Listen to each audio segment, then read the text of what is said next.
Good health and well-being, the World Health Organization's third global goal that aims to be attained by 2030. As in 10 years, people. 10 years from now. So we've got a lot of work to do. They've given us time, although the main goal is centered around in improving the health of millions of people, which was doing well prior to the pandemic. Yep, it was. Today, we'd like to start a conversation on mental health, but in particular, how to deal with grief. There are so many forms of grief. Now, recently, I watched a Netflix series called Rising Phoenix, and it's about the Paralympics and its athletes. In a nutshell, I was emotionally involved from the word go. Like, I don't cry very often, but that was so full of purpose, my purpose in full action, I couldn't stop crying the whole movie. And it wasn't because it was sad, but it was so empowering, just so empowering. And one of the athletes, a now Frenchman, came from war zone in Africa, and his mom was murdered in front of him, and his leg was hacked off his body. And he was about, I think, 9 or 12, he said he was. And how he lived, he cannot remember. He was grieving the loss of a parent, a leg, his culture, his past. And when you don't allow yourself to grieve, that trauma will haunt you for the rest of your life. And obviously creates a disorder in mental health illness. We are not taught how to grieve, and this is definitely leading to depression worldwide in whatever form of grief there is, and a mental health state currently standing at 264 million people worldwide, not counting the pandemic rates.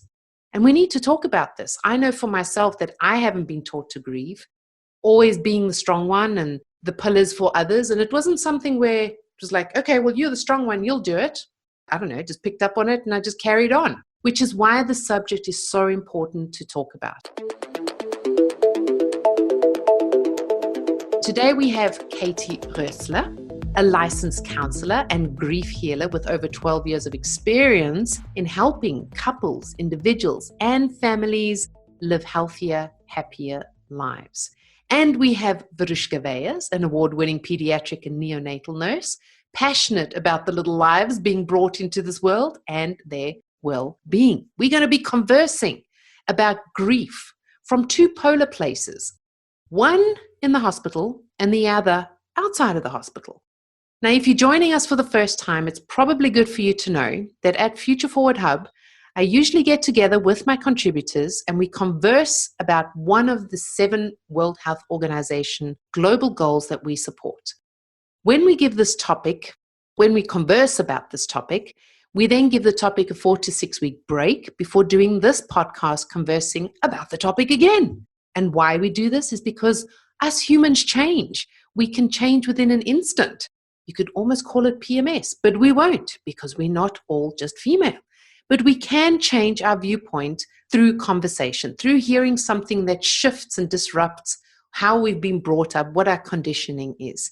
And that's the aim here at Future Forward Hub, is that we want to have a conversation so that we can create change by being kind to one another and through empathy and meeting each other in the middle. Katie and Verushka's first conversation can be found on Future Forward Hub with the title, How to Take the Space to Grieve. So be sure to give that a read and leave your comments with your experiences around grief. So we're going to dive in with first direction on how to give yourself the space to grieve is how have you, Katie and Verushka, currently seen grief being dealt with? Or let's just start there. How have you currently seen grief being dealt with? Katie. Great question. How is it being dealt with? It's not. What I'm seeing is people become more agitated, more aggressive, more reactive. We're seeing it on social media. We're seeing it throughout the world that people don't know what's going on inside and they don't know how to handle it. And I'm noticing more and more people are having, and Verushka can speak to this, physical ailments, digestion issues, back pain, tension headaches, insomnia. And I know that a large part of that is connected to grief. But they're just not aware that's what's going on. They think it's burnout. I'm annoyed. I'm stuck at home all the time, or these masks or whatever. But the reality is that we're struggling with grief from old trauma, attachment issues, and things like that to new trauma. Big changes that we're experiencing in the world right now. Verushka, how are you seeing grief being dealt with at the moment? No, exactly the same. People don't want to deal with it. Look, it's a little bit different in my environment because you lose your child in that shock, and some moms just go into complete shock and they just shut down, and others scream and cry, and others roll on the floor, and others just faint. So the way they process the grief itself is always different. But most of the time, they never allow themselves to grieve fully. They don't. I think someone who's lost a baby or a child, even when Katie and I were talking about it, we said, a lot of the time is I see it firsthand. I've seen the person die, or the baby or the child. I see the parents. I see how they react. I see how the nurses react to the parents and all those things. And by the time Katie gets them, they've got so much trauma that they haven't handled or worked through that in the end, it actually has caused more damage than good. And if we can catch it from the beginning of this is traumatic for them and already start to know what to say to them, how to speak to them, how to confront them, and how to console them, it would work.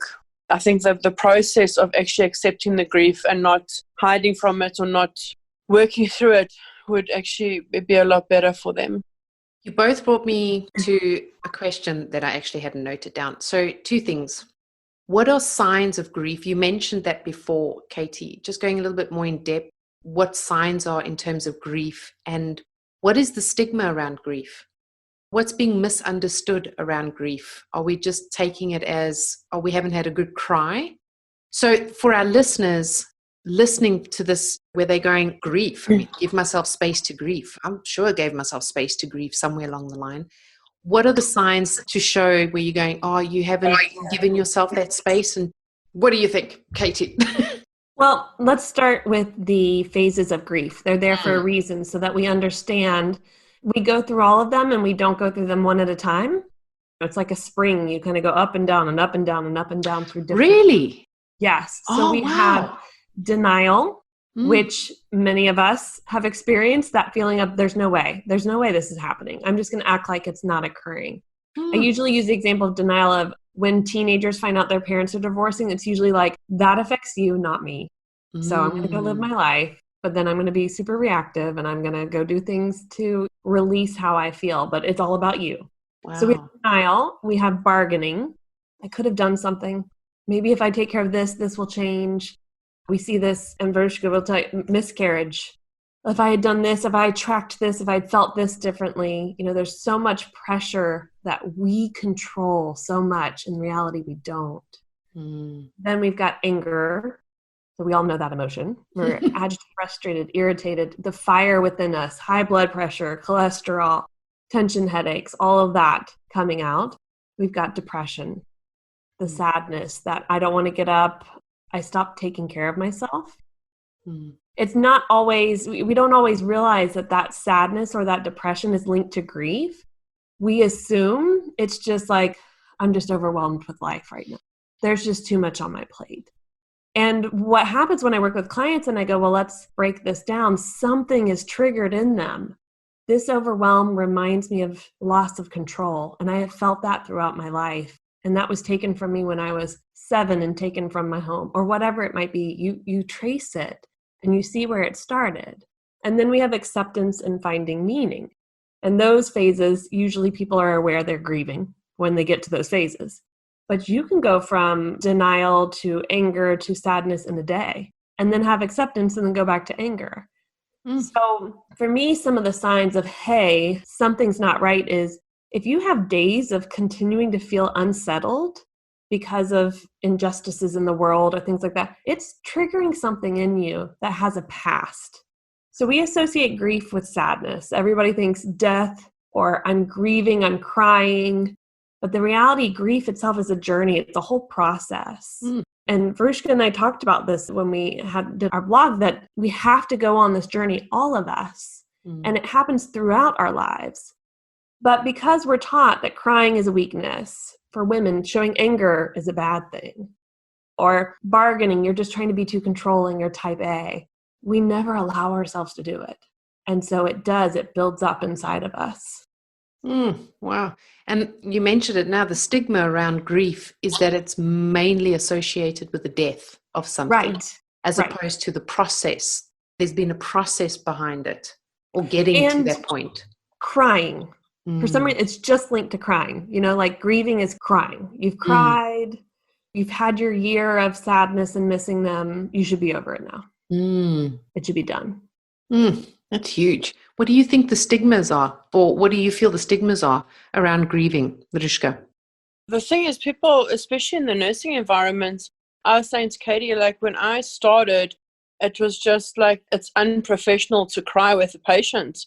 And if someone is dying in front of you, you stand there and you accept it and you just like super hard, After a long time, especially working with small children and stuff, it was pretty much my first death of a child.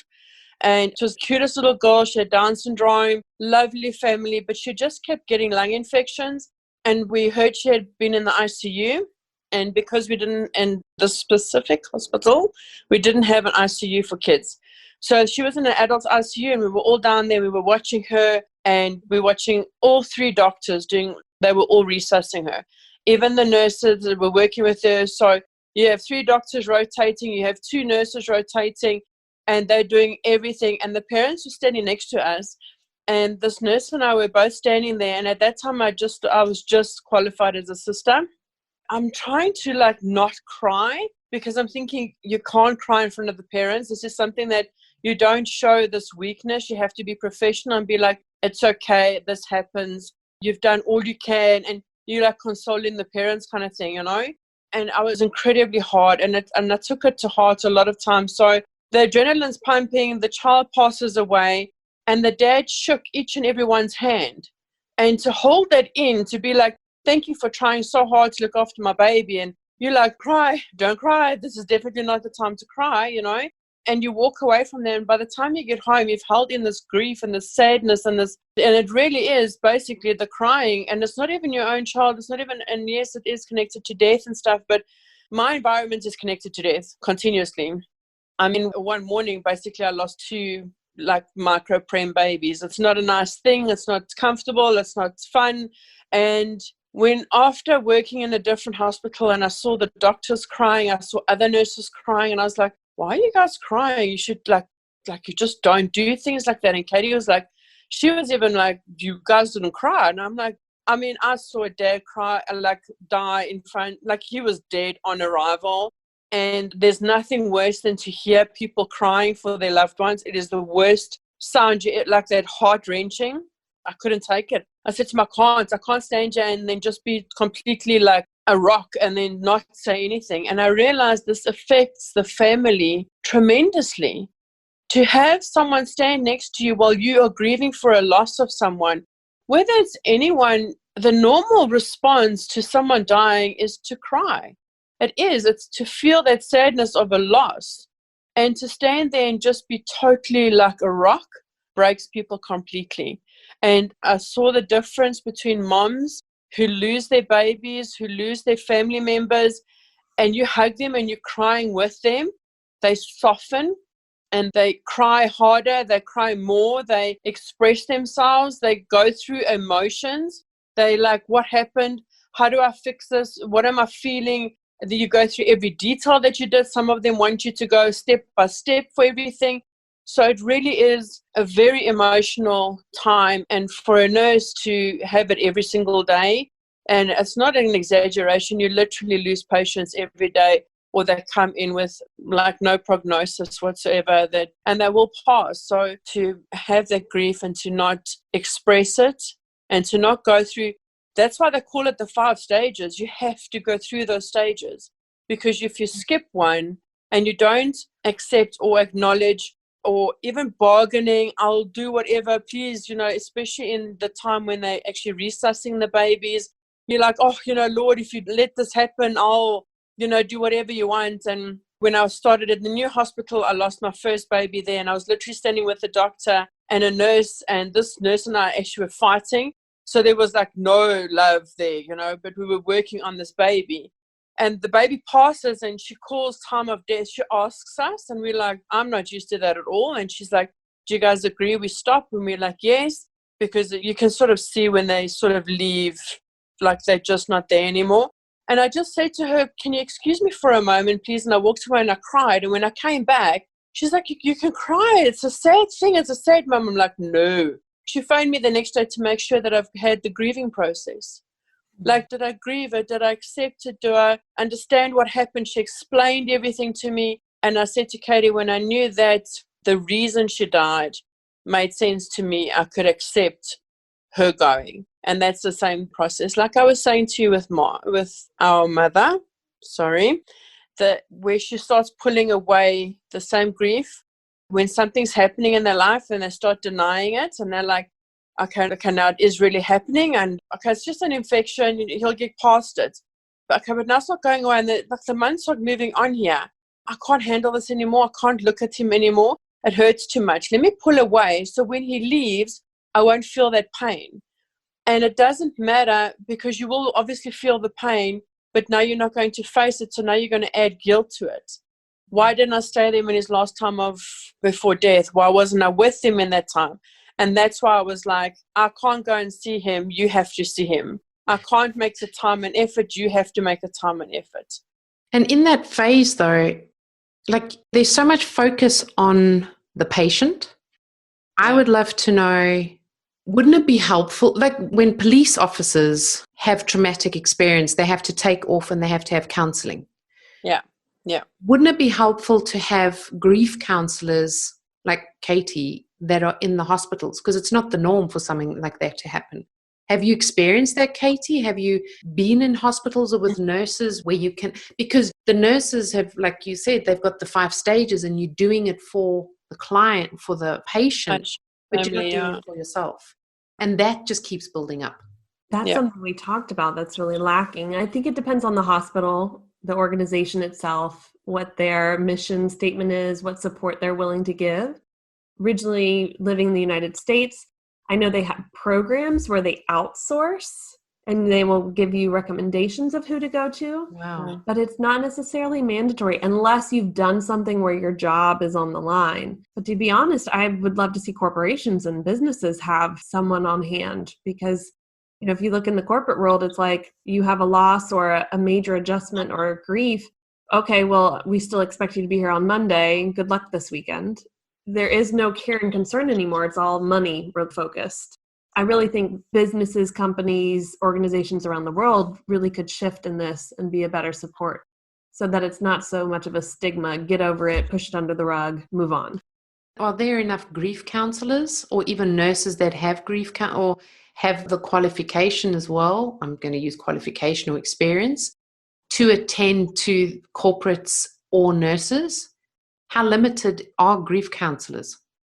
Even in master's programs for counseling, you learn about trauma and you learn about grief. A lot of people stay away from it because we have to be, as counselors, working on our own stuff before we can really sit with somebody in theirs. Or we'll have transference and we'll start to project our issues onto our clients. And sometimes people aren't ready to face that grief. Or they go strictly into grief because of death and they do more that route. And I think, you know, we're doing a disservice to so many of our clients who are experiencing grief because of adjustment, rites of passage, and even becoming a mother. We all know you experience this grief of my identity, how it was before. And I think those things are lacking in the education system there for counselors. I think for nurses, I've never really heard of, I mean, you can go on outside training maybe, but I've never heard of like full on training for it.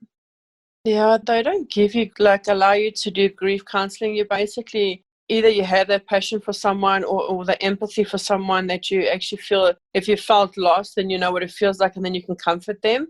But in our environment, you don't generally get it a lot. So they're very hard. But what I want you to go back on is like we can get in our benefits of nursing, whatever, we get someone you can phone and then say, look, I have this issue, whatever, and I'm sad and I'm depressed and I need your help. But the problem comes in is that, one, it's the whole stigma behind it. You know what? You know, you're a nurse. You knew this is what you were coming into. You are going to have these kind of people, the patients or things like that, and you should have been prepared for it. So you should be strong enough. Even in the video I made, Remember, I said to you, in like my wording was, I'm a nurse, I should be used to this. It's different. So they give you the telephone number and they say, phone if you need help. But a lot of us don't want to phone. For one, we're not sure, is it really confidential? Because if you're psychologically having mental health problems, they don't, you're worried, like, are they going to report you? What are their legal stance, So you either outsource and go to someone completely different if you're really feeling the need, or you just suck it up. And then you end up actually doing a lot of detriment to yourself and other people because you get angry and frustrated, which is where I am. So you have that whole scenario, like you just can't handle things. So it plays a very big part in things that you need. And then if you get a bad person, like someone who's meant to help you and they're really actually not good at their job, and for instance, they can't handle the signs of death or the grief or the psychological things that you're going through. And I mean, I've seen a few psychologists and stuff, and she traumatized me more than what I actually went in with. So those kind of things scare you even more. So then you're just like, I don't want to go back. But then I had one that was fantastic who got me to drive a car after the car accidents I had. So it's not really dealt with, and you don't get it here in South Africa. And in our environment, if you're working like in trauma, or even I was working with oncology patients, drawing blood in pathology. So I would literally be seeing them every single day for an entire month solid. And then the next day you go back and they're like, oh, they died. And you're like, I've grown like a bond. When I was pregnant with Blake, I had grown a bond with one of the gynecologists who had cancer. So he would look at my sonograms and stuff like that with Blake, and he'd be like, oh, your son's doing great, and talk to me about it because he couldn't go to work. So this was his passion. And yeah, he died. And I was like devastated. And I didn't hear it like from the work. I went to my gynae and she's like, oh, by the way, that doctor died, by the way. They just wrote it breaks you. But I just want to come back as well to, because you're going through all these things, and when you're talking about it, the stigma around is that it's not grief. The stigma around is that you're weak. Death. Just deal with the death. So we spoke about before, Katie, there's a process with that grief. So when things are happening like that in this situation, which happens to a lot of people, where someone suddenly dies and something's being triggered because of that, for our listeners, where do they start? Because many people will go find a counselor or go find a therapist. And as Virushka said, first you have to acknowledge, maybe I do need someone. But then you got to build the courage in order to go, okay, I'm going to phone someone or speak to someone. So what are the starting points to get the process moving, to get the cogs moving? I think one of the best things you can do is if you've got a friend or family member who's gone to a counselor and had good experiences, or even a coach or a psychologist or psychiatrist, to hear their story. As people love to hear people's stories so that we can understand concepts better. And so to say, hey, I had a bad experience with this one, but this one helped me. For me, normalizes, I might have to go through a couple therapists till I find the right one. But the right one's going to be like a glove on a hand. They're going to know what I need. They're going to be able to support me. So the first step I would say is talk to people that you trust about their experiences. And then know that it's not a one size fits all. Just like we experience it, there's not every doctor do we love. Not every nurse do we love. Virushka can say, not even every nurse does that's okay. And the beauty of therapy is you get to choose then who you're going to share your story with. Don't go in assuming all of them are the right fit and the best at making you feel comfortable to share. If you don't feel comfortable, then it's okay to say, you're not the right fit. We're not going to take offense to it. We shouldn't. I know I'm not for everyone. So I think those are the two things. One, start to talk to people, and two, recognize when you take the step to go and talk with someone, you get to kind of ask them questions, get to know them better, decide if they're the right fit for the work you want to do. And also recognizing or being aware that you're not broken, that there's nothing wrong with you. There's a glitch. There's just a little bit of a glitch in the matrix. Something just shifted and it needs to be dealt with in a loving way. I'm just thinking about are there grief counselors that use humor to relieve Are you? I do. That's so cool. I was just thinking about that now because it's such a heavy, like whilst we're talking about it, it's so heavy from emotional. And I'm just thinking, it also, like you say, it depends on the person. And if you someone that's humorous, even using it as a coping mechanism, or you might go to different addictions, whatever it might be, but you start leaning on things that help you. And one of those things is finding someone that also has those things, you know, the humor or creativity or something to that effect. Yes. And to be honest, Sashka, when I rebranded and focused more on grief, I was looking at people's websites going like, oh, everything was like gray. And I'm so sorry we're meeting this way. And I was like, whoa. I was like, no, grief is hard, but it is not the end all to you because we all are going to go through it. For me, it's no mud, no lotus. You have to have it in order to grow and be beautiful. So we're going to go through that. And I use humor. I use guided meditations. I do all sorts of things beyond just talk therapy. And I think that's important when you're doing grief work, that it's not all talk therapy. Our earliest memories tend to be creating, building, play. And we need to incorporate that into the therapy we're getting too, because we don't always have words for everything we're feeling. And that's a big piece of it. Oh, I love that. Do you use that as well from your personality, Vrishka? When with mothers, or is it more, it's a really heavy situation and I couldn't even imagine and going straight, because you right at the source as it happens. Whereas that traumas come in the process, then Katie comes into the picture. With the it's a lot harder if you've lost a child. You can't bring humor into it. But if you're in the situation where you've got a premature baby, for instance, and they're not doing well, or they're on machines, or they're being intubated and stuff like that, and like their prognosis is bad, whatever the situation like that I would bring in humor, in the sense of, I never, ever, ever like it when a doctor takes away a person's hope. Because I think hope and even faith in whatever belief person has plays a very big role on where you want to be and see yourself and where you want to get through things. So if I have a patient and the baby's now on a ventilator and the mom's crying and she's hysterical and all these things, I bring humor into it and I'm like, oh, trust me, this is now the quiet stage. Wait till this machine comes off. And then she starts crying.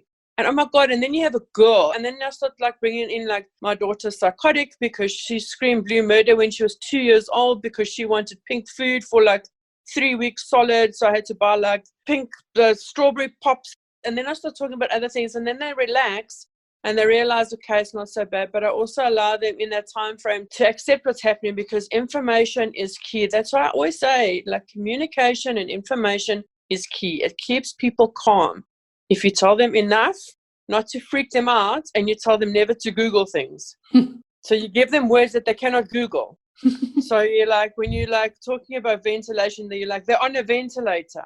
But it's not a normal ventilator. It's a different ventilator for kids. Because when you give them the name of certain ventilators, then they start searching it, and then they come up with the worst scenario cases of what can happen when a baby's on a ventilator. Have you taught this all yourself through experience? Yes. On grief?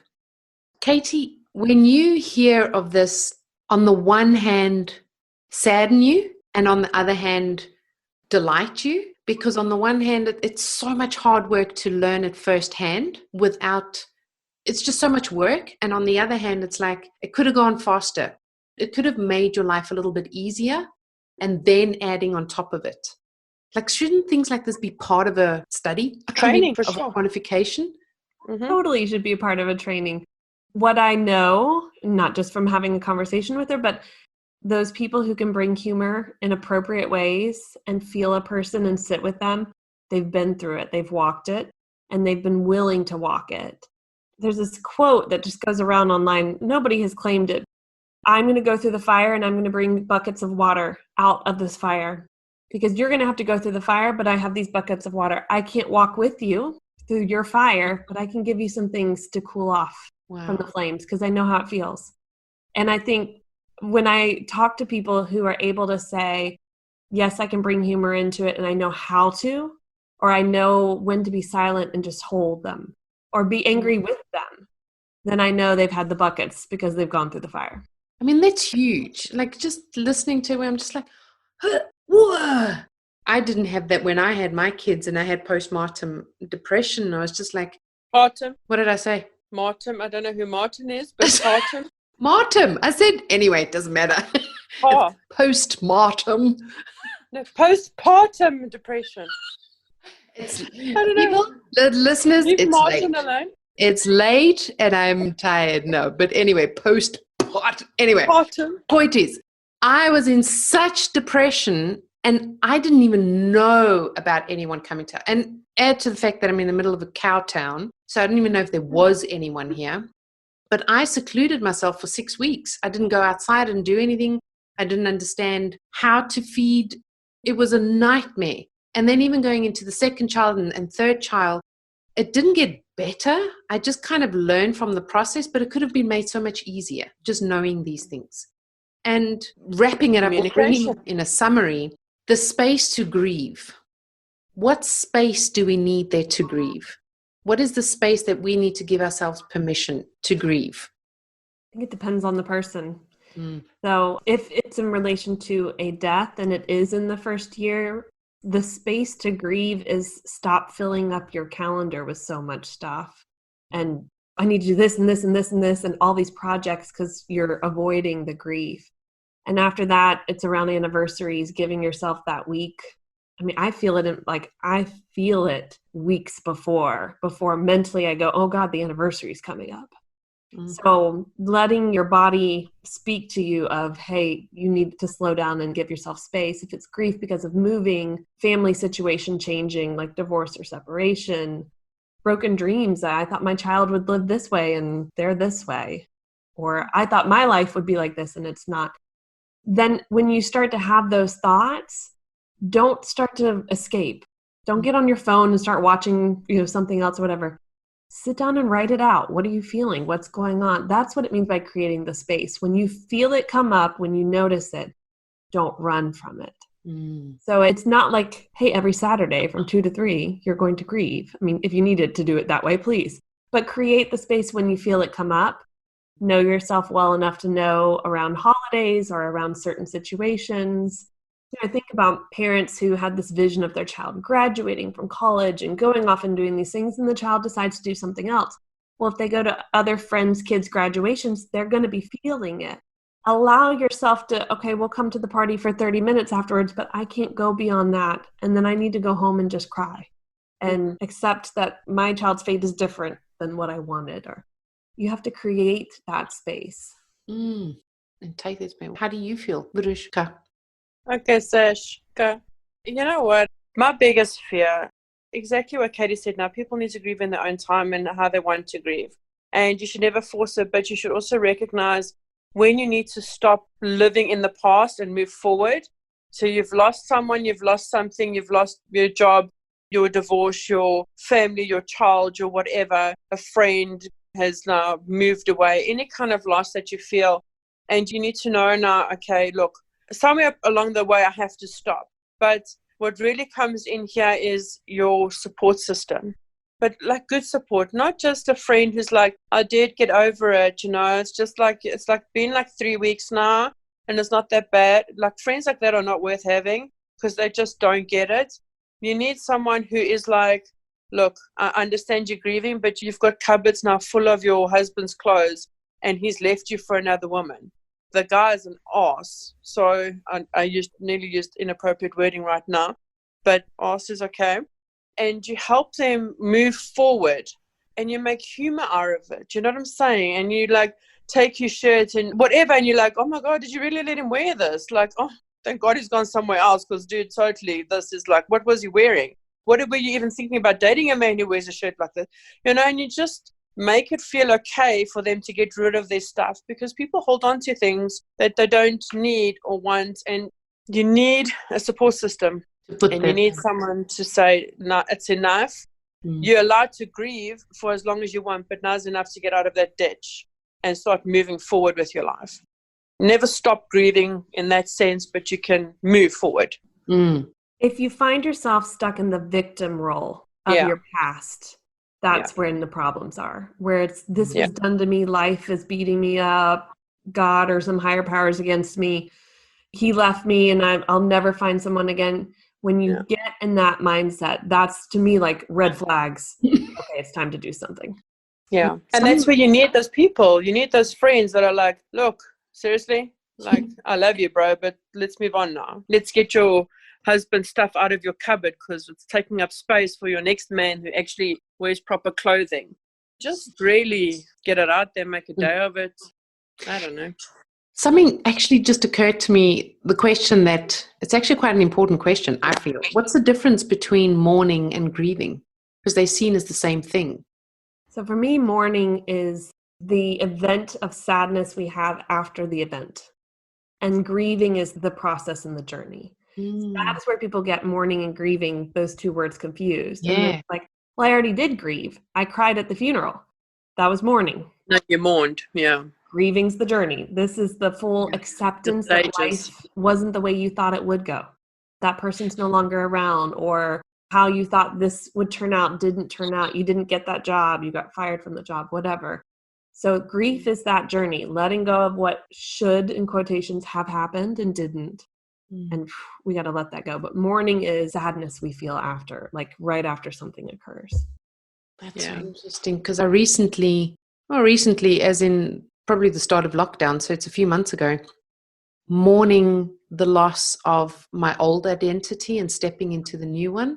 And it has been a grieving process, because it's, you're saying goodbye to someone been with me for a freaking long time, and then going, who am I now, and what am I doing, and where's this going, and this has always been my usual pattern and behavior. And it's not that you're starting new, it's just things have shifted or flipped to the other side.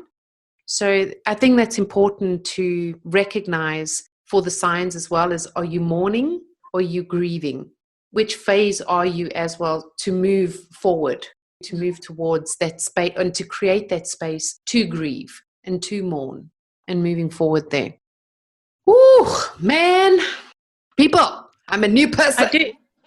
I do think it's important to say that a person, I'm going more to like the death side of things, because a loss of someone or something, but a loss of someone, more so your children, because like I was saying to Katie, somehow anyone over the age of 30 or 35, they seem to have had a life, and you mourn them and you grieve them and you move past it. But if you lose a child under the age of 30, you feel like they haven't reached their potential, and you grieve differently for them. And a very good example is a friend of mine had twins, and the one was really, really sick, and the other one was super healthy, like doing great. And the one that was sick, we thought was not going to make it. And the one that was healthy ended up dying. And she was told that she's making people uncomfortable, because she would come into the unit and she just wanted to be in the room where he passed. Now, a lot of people still do that because they feel their presence there, they feel a closeness there, they just want to mourn that section. And you need to allow them to do that, to move forward in their lives. And they wouldn't allow her to do it. And then they would start to, actually had one person like say to her, a sister, a nurse, which is very upsetting, to say to her, you know what, it's your fault, because you were going from certain rooms to certain sections, and you could have picked up a bag and given it to your baby, and now your baby's dead. These kind of things you just don't say to people. And this is a person I don't think should be in a nursing environment, because you see, your reactions is exactly that. Like, how do you say to a mother who's just lost her baby, it's your fault? Are you trying to push them over the edge to complete insanity? And she completely lost it. If a child died in the unit, it didn't matter which unit, if she heard a baby died, she used to burst into tears, to the point that everyone told her, you're making us uncomfortable because you're crying. And I didn't know her very well, but I liked her. I thought she was a very nice person. I like to give people chances. I don't care what other people say about them. I want to make my own decision about someone. And we walked into the storeroom together, and usually you're just like, hi, you carry on doing your, collect your things that you need and stuff. And all I said to her is, I'm here. I don't know what to say to you, because I've never lost a child, family, I've lost friends, but I've never lost a baby. And she looked at me and she's like, you called him a baby? And I'm like, he was a baby. And she's like, no, to them, it was like, you have another twin, so you're okay. You have another baby to look after, and you have a daughter, and you have your husband, and you have your family. So he wasn't really like, you didn't really spend time with him. You should really get over it. And the fact that I just said he's a baby and that I don't know what to say, she said meant more to her than anything. So there's days where I would walk in and she looked at me and I'm like, do you need a hug? Now in Corona, this whole COVID-19, there was no hugging allowed. I just don't care. Like if you need a hug, like I'm not a huggy person, but I realized in this situation, in this COVID times, I want to hug people, and it's sad and it's depressing and they need comfort. And I gave her a hug, and everyone's like, social distancing. I'm like, I'm giving you a hug. She needs one to keep her sanity. And when people didn't realize, but I've been 6 months, Dad's going on 7 months now, being ventilated. Half of the people, actually most of the people in the entire hospital that I worked didn't know my father was ventilated upstairs, 1 floor above us. So to them, when they found out that I started asking for help and I started speaking about it, because I started realizing that I'm grieving now, and now it's time for communication, because as I'm going to get into that depression, I'm going to stay there because it's very easy to get there and it's very easy to stay there.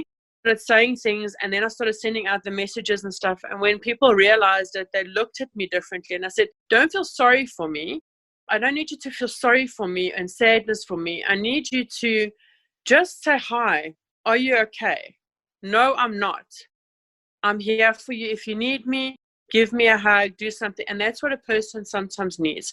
They need to feel their grief and they need to go through it. You need information and communication and just acceptance. Don't judge the person for how long they're taking to grieve. Because there is no time limit or an expiry date on there. For the listeners that are listening, I'm not even going to the end of the podcast spiel. Come and follow us and subscribe, and this is wonderful, and leave your comments over here. I think the most important message to take away, or not message, the most important request that I have for listeners that are listening to this today is whether you're in mourning or whether you're in grieving and you don't have anyone to get in contact with Verushka or Katie, and create that space. Just create that space in which you can go, okay, I recognize these signs. I recognize I'm going through these different stages. I'm not feeling well. I need to be seen and heard. I need my mourning to be seen and heard, and go through the grieving. And go over to futureforwardhub.com, click on the contributors, or to this article, which is how to take the space to grieve. On the page is also the contributors, is a picture of Verushka and Katie. Click on the red button, and it's a beautiful red button, and it'll take you down the yellow brick road to where you can find them, to get in contact with them personally. They're not going to bite. Let's get that 264 million people with mental health globally, where half are only asking for help or assistance or therapy or whatever. Let's push that up, or push the numbers down, where you're actually seeking assistance. And even if Katie and Verushka aren't the right people, they know of people that they can refer you to as well, or books that you can read, or online course that you can take, or remaining anonymous, whatever it is. There's always the confidentiality. But I really personally, and I know Katie and Verushka don't want to leave you in the lurch. We want you to, I don't want to say tackle this head on, but we want you to move forward. We really want you to move forward and find peace. God, just that feeling of peace. It's so important just to know that you're not alone in the whole process. That's the worst feeling, to know that you're alone. Katie, Verushka, thank you so much for this conversation. You're welcome. It's my last one for today, recording everyone for the contributors before we do the next batch. The podcasts are launched weekly. This has been one for myself where it's like, oh yeah, been mourning myself and grieving myself, and just what the process is. I think it's important that we understand, like you were saying as well, Verushka, understand the communication and the information, and putting it into a process. So you can go, oh, okay, I'm going through this at the moment, and not feel like a lost fart in a perfume factory, and that, you're not getting anywhere. So thank you so much. Katie's an expectant mom. She's going to be having a baby soon, in 1.5 months. So this is very, very exciting. And yeah, we're excited for you. We can't I wait will to give you come any back again. information you need, Katie. I'm very good. I can do it. I can help you breastfeed. I can help you give expression. I can do anything you need. I can motivate. Yes, I'll be here for It's you. baby number 3, but each one's different. So you just never know. So different. Yeah. But can I just leave one thing, Sash, before we actually switch off? I want people to know, if you ask for help, it doesn't mean specifically I'm going more to loss, because that's what I deal with mostly. Just because you ask for help doesn't mean you're going to forget the person. All it's going to do is just help you to move forward and to remember them without having that complete sadness where you can't get out of bed. That is all that we want people to do. Such a good... So, yeah, I don't want people to think that our aim is for you to forget them. Our aim is for you to get up every morning and take a breath and say, you know what, I'm still here. I still love them. I still miss them, but I can live without them. Not that I wanted to, but you can. Love that. Thank you so much. Good. Thank you, Katie. Thank you. And to the listeners, love you lots. And until next time, it's adios amigos from Zeshka. Thank you. Bye-bye. Bye.